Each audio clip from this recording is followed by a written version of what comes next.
औज़ुबिल्लाहिमिनश्शैतानिर्रजीम बिस्मिल्लाहिर्रहमानिर्रहीम अस्सलाम वालेकुम वरहमतुल्लाहि वबरकातुहू। उम्मीद आप सब लोग खैरियत से होंगे, खुश होंगे। मुनीर अहमद साहब सरगोदा से, इनका आर्डर है 10 ऑटो ड्रिंकर का। और मुनीर साहब ये 10 ऑटो ड्रिंकर हैं और 6 लास्ट फीड बकेट जो है, लास्ट कुलिया हमारे पास जो रह गई हैं, तो ये 6 कुलिया और 10 ऑटो ड्रिंकर ये सरगोदा के लिए मैं डिस्पैच करवा रहा हूँ, कापर वॉल में स्मॉल एनिमल के लिए, गोट शिप के लिए।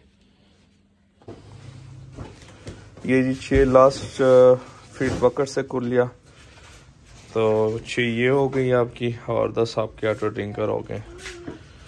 ये बस अभी मैं आपको कार्गो करवा रहा हूँ सरगोदा के लिए।